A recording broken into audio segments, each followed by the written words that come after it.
ભાવનગરમાં અતિશય કરુણ ઘટના બની છે. ઝેરીલો દારૂ, ઇંગ્લિશ દારૂની બોટલમાં ડુપ્લિકેટ દારૂ ભરીને 250 બોટલ દારૂનું વિતરણ થયું. સરકારી આંકડા મુજબ 7 વ્યક્તિના મૃત્યુ થયા, પરંતુ મેં સ્થાનિક લોકો સાથે વાત કરી તો નામજોગ ત્યાંના સ્થાનિક પત્રકારો કહે છે કે 10 વ્યક્તિઓના મૃત્યુ થઈ ચૂક્યા છે. કેટલાક લોકો પ્રાઇવેટ હોસ્પિટલમાં બીજે ત્રીજે આજે પણ મુશ્કેલીનો સામનો કરી રહ્યા છે. કેટલાકનો જીવ બચે, પરંતુ આંખ જતી રહે, દ્રષ્ટિ જતી રહે, જોઈ ન શકે, અંધાપો આવે, આ પ્રકારની આ ઝેરી દારૂથી પરિસ્થિતિ પેદા થઈ છે. મહાત્મા ગાંધીજીના ગુજરાતમાં દારૂબંધી છે. ભારતીય જનતા પાર્ટી બુટલેગરો એટલે કે દારૂ વેચનારાઓ, કતલખાના ચલાવનારાઓ, જુગારના અડ્ડા ચલાવનારાઓ એવા ગુંડાઓને સીધો આશ્રય આપે છે અને આનું આ પરિણામ છે. આવા બધા ગુંડા તત્વો છે, એમને ચૂંટણીમાં ભંડોળ આપવાનું, સામે કોઈ ઉમેદવારો હોય તો એને આ ગુંડાઓએ ધાક ધમકીથી ફોર્મ પાછા ખેંચાવવાના, મતદારોને ધમકાવવાના એક કામ કરવાનું, અને સામા પક્ષે પોલીસને સીધી સૂચના ઉપરથી આવે કે આવા બધા છે તો અમારા છે, એના ધંધા ચાલવા દો.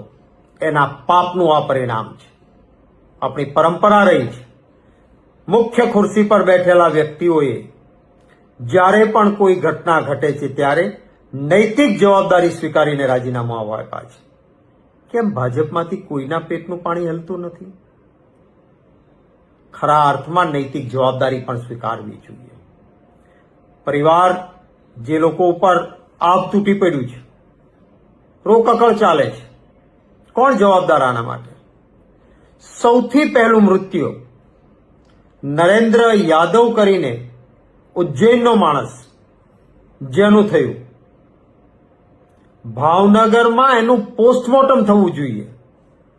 ભાવનગરમાં પોસ્ટમોર્ટમ કરીને ત્યારે જ વાત પકડાઈ હોત પહેલા મૃત્યુ વખતે, તો વધારે તકેદારી રખાઈ હોત. એના મૃત્યુ પછી એના મૃતદેહને વગર પોસ્ટમોર્ટમે પરિવારને સોંપીને જવા દીધો ઉજ્જૈન. કોણ જવાબદાર આના માટે? અને પછી એક કોન્સ્ટેબલ કે હેડ કોન્સ્ટેબલને સસ્પેન્ડ કરીને સંતોષ માની શકાય? ખરા અર્થમાં ઉપરથી સૂચના આવીને ડેડ બોડી સોંપાયું હતું, એની તપાસ થવી જોઈએ. જે રહીશ કરીને માણસ છેલ્લા 2 મહિનાથી ઉજ્જૈનથી આવીને આપણા ગુજરાતમાં અનેક જગ્યાએ આ રીતે ઇંગ્લિશ દારૂની બોટલમાં ડુપ્લિકેટ દારૂ ભરીને બેફામ કામ કરતો હતો. ક્યાં હતી ઇન્ટેલિજન્સ બ્રાન્ચ?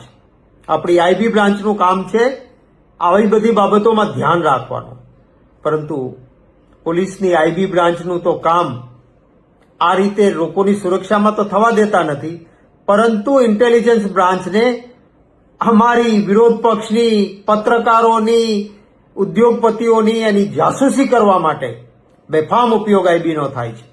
પરિણામે ગુજરાતમાં ડ્રગ્સ આવે છે, ગુજરાતમાં દારૂ વેચાય છે, અડ્ડાઓ ચાલે છે, કતલખાનાઓ ખુલ્લેઆમ ચાલે છે, કારણ કે બધા જ ધન ભંડોળ આપે છે. ખૂબ કરુણ ઘટના છે. હું મારી પરિવાર પ્રત્યે સાંત્વના જગાવું છું અને ગુજરાત પ્રદેશ કોંગ્રેસ સમિતિના પ્રમુખ શ્રી અમિતભાઈ ચાવડા સાથે ચર્ચા કરી છે. પ્રદેશ કોંગ્રેસ સમિતિનું 5 વ્યક્તિઓનું બનેલું એક પંચ એ બધા જ ભાવનગરની આ ઘટનામાં તથ્યો શું છે એને જાણવા માટે ભાવનગરની મુલાકાત લેશે. અમારા ધારાસભ્ય જાગૃત સાથી ભાઈ જિગ્નેશભાઈ મેવાણી, ભાઈ વિરેન્દ્રસિંહ વાઘેલા ઉર્ફે અજીતસિંહ, ભાઈ શ્રી હરિભાઈ ભરવાડ, માજી ધારાસભ્ય ભાઈ શ્રી રાજેશભાઈ ગોહિલ અને ડોક્ટર હેમાંગભાઈ વસાવડા, આ 5 વ્યક્તિઓ ભાવનગરની મુલાકાત લેશે અને તથ્યોની રૂબરૂ તપાસ કર્યા બાદ પ્રદેશ કોંગ્રેસ સમિતિને એનો અહેવાલ પણ રજૂ કરશે. હું ફરી વખત સરકારના ઉચ્ચ આસન પર બેઠેલાઓને વિનંતી કરું છું કે માણસના જીવથી વધારે બીજું કંઈ જ કિંમતી ના હોઈ શકે. તાઇફાઓ, દેખાવો આ બધું બંધ કરીને આપણું ગુજરાત એ ગૌરવવંતું ત્યારે જ કહેવાય જ્યારે મહાત્મા ગાંધીજીના ગુજરાતમાં લોકોની સુરક્ષાને સૌથી ઉત્તમ સ્થાન મળે અને આ પ્રકારના ક્યાંય કોઈ ઘટનાઓના કારણે ગુજરાતીને સહન ન કરવું પડે એવી વ્યવસ્થા થાય એવી અપેક્ષા રાખું છું.